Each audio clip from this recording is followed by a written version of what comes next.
бізде Урал автокөлігі. Так, в общем айтқанда бұл жерде раздатканың 4 болтынан тек біреуі қалған екен да. Ол біреуін обрезеске беріп жіберіп, 4 болтты жаңадан алдырттық. Ендігі вот мәселе да, мына астында екеуін оны жерде жатып алып салуыңызға болады. Үстіңгі мына біреуі, қазір көрсетемін, бәрінің астында тұр. Ал енді ең соңғы қалған мына бір тесік, вот осы тесікке жете алмай жатырық қой. Сол үшін біздер қазір ол болтты міне мынандай қылып сыммен ілдіріп алдық. Чтобы қазір орнына кіргеннен кейін бергі жақтан гайкасын қыртай бір 5-6 резба ілдіріп алғаннан кейін, чтобы мына сымды тартып алуға вариант болатындай қылып та. Ал ендігі қызықты қараңыздар, қазір ішінен осы болттың ар жағынан келетін боламыз. Та бізде міне мынау раздатка, мына тұрған.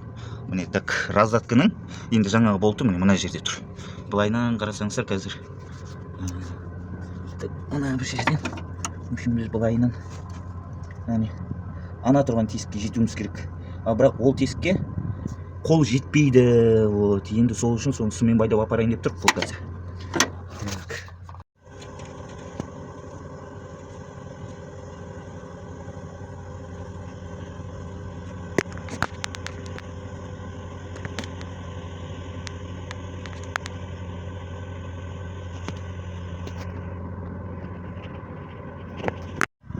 Так, вот так. Міне мына болтты шығарып алдық, енді қатырып тастайтын боламыз. В общем, мәселе осындай да. Көп жағдайда осы уже неше Уралды көріп жатырық та. Бәрінде осы 3 болт қатырылғанда, мына біреу қатырылмаған. Себебі Урал автокөлігінде ең бірінші мына жоғарғы барлық зат, мына дополнительный конструкция орнатылмастан бұрын осы болттардың бәрі рамы жерде енді құрастырылып бастап жатқан кезінде қатырылады да. Барлық зат уже орында тұрғаннан кейін ол зат өле қалса да бармайды орнына. Вот осы болт осыны тастап кетпеуге тырысыңыздар. Бар болған 4-ақ тесік қой өзі. Осы 4 болтты ілдіретін кезде сізге қос домкрат, 2 домкрат керек болады. Біреуін тек раздатканың астынан көтересіз. Екіншісін мына бактың ұстайтын креплениясы, вот осының астынан көтересіз. Неге десең, бұның ар жағында тағы да бір лист бар, оның бетінде рама тұр, оның бек жағында вот уже бактың креплениясының темір тұр. Вот осы тесіктің бәрін направить еткенде сізге 2 домкрат қолдану керек болады. Так, енді біз іштегі міне жаңа гайканы ілдіріп алдық, резбасын. Енді жаңа іштегі сымды бар тартып алатын боламыз. Так, бәрін ілдірдік. Енді мына сымды тартып алсаңыз, бұл сым шығады. В общем, крючокты осындай қылып істейсіз ғой. Так, коробка түсіруге тәлді дайындап қойдық. Қазір, в общем, коробка түсіру барысын бір видеоға кішігірім түсіріп өтіп кететін боламыз. Бұл көлікте біз коробка түсіріп жатырық. Міне коробканың түгел болтының бәрін шешіп тастадық айналдыра.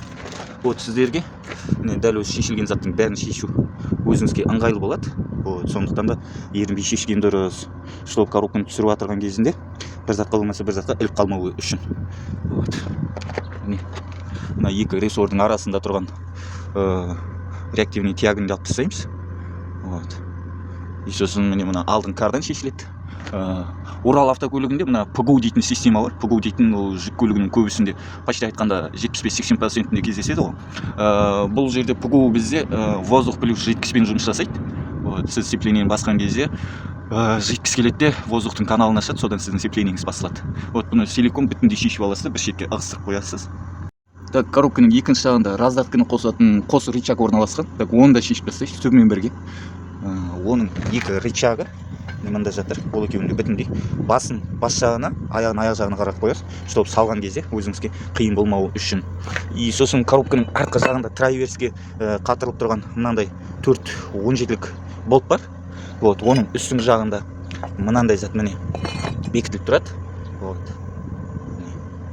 Бұған да так шешіп жатқан кезде меткі салып қойыңыз. Мынау міне біздің салып қойған меткіміз. Мынау водитель жағы, пассажир жағында никакой меткі жоқ. Чтобы қалай шештіңіз, дәл солайынан қайтадан орнынан қатыру мақсатында бұл меткі. Ал мына траверске қатып тұрған, коробканы ұстап тұрған подушка, бұл деген сізде осындай 4 болтпен, и сосын жоғарысында мына уплотнитель резинканы шешкен кезде ол шешіледі. Сосын мына қысқа вал бар, қысқа кардан бар. Бұл кардан шешкенде өте сақ болыңыз, үстіңізге түсіп кетуі мүмкін.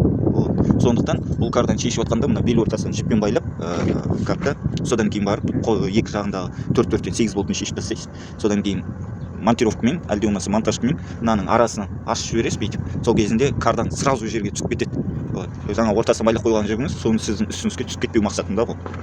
Одан кейін мынау ұзыннан тұрған алдыңғы кардан бізде осы заттар, и сосын скорость переключения передачының өзі шешіледі, рычагы. мәселе осындай.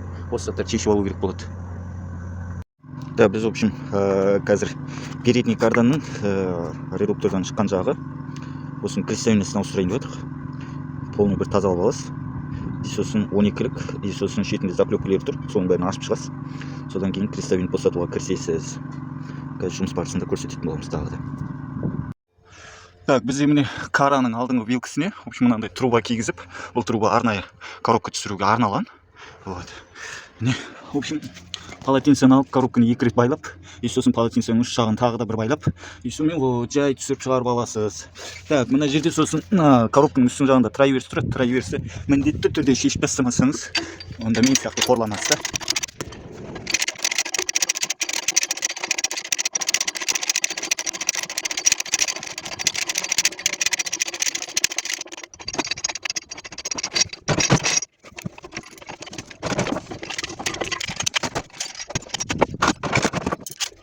Так, Урал автокөлігінің коробкасы, КПП механическое переключение передач. Жоқ, коробка переключение передач. Так, қараймыз. В общем, бұл коробканы неге түсірді? Бұл коробкада, в общем, 5 шум бар дейді. Бұл шумы, ладно, мынаны қараймыз.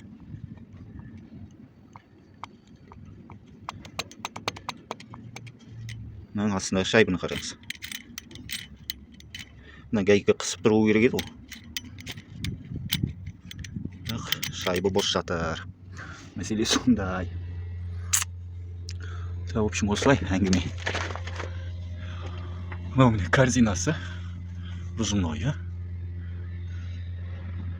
Так.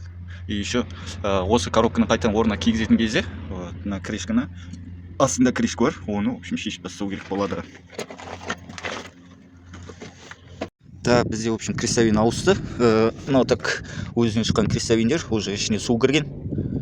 Уже ішінде су жүр.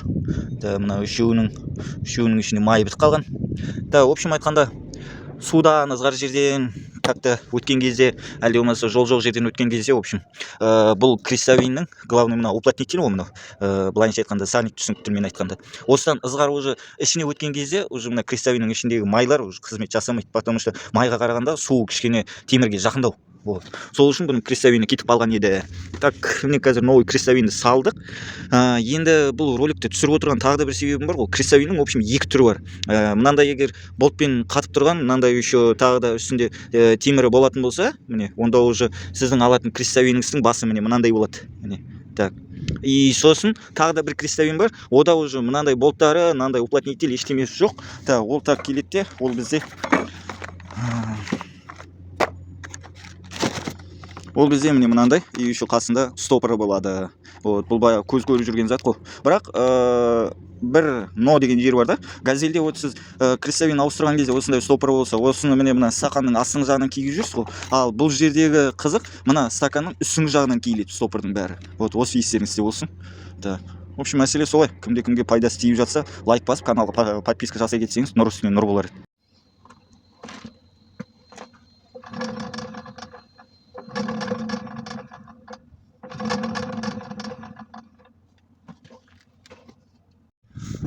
Так, в общем, коробканы салып жатырық, жерден көтеріп алдық.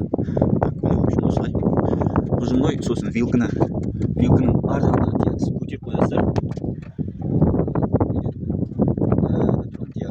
Вот, вилканың өзі мынандай болып тұрады. Міне, өшіп қоясыздар да вилка. Стоп, ана, бұл жерде выжимной емес, бұл жерде отжимной. Так, выжимной емес, отжимной деген, біз постоянно көріп жүрген выжимнойлар басады ғой. Ал бұл отжимной деген, бұл тартады өзіне. Тартқан кезінде сцепление ашылады. Вот, сцепление жібергенде қайтадан корзина орнына келеді. Мәселе солай. Бір адам болып салып отыр. В общем, карамен ар жаққа коробканы қойдық та, бері қарай тартып алдық, ортасына қойдық.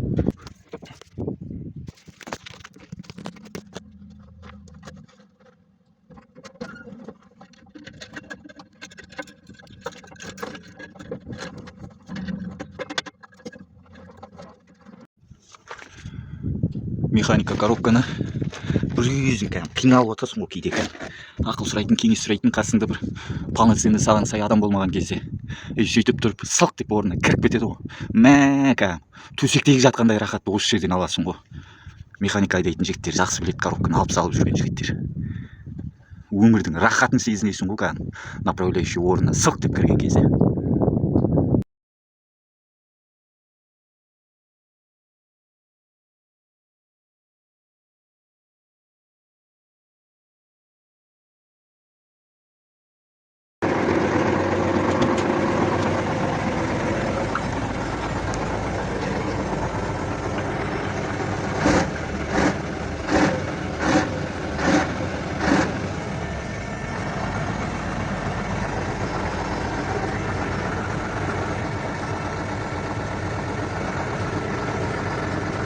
В общем, здесь такая беда, да? Я, короче, поворачивал машину, да? И тогда вот этот шланг из места соскочил.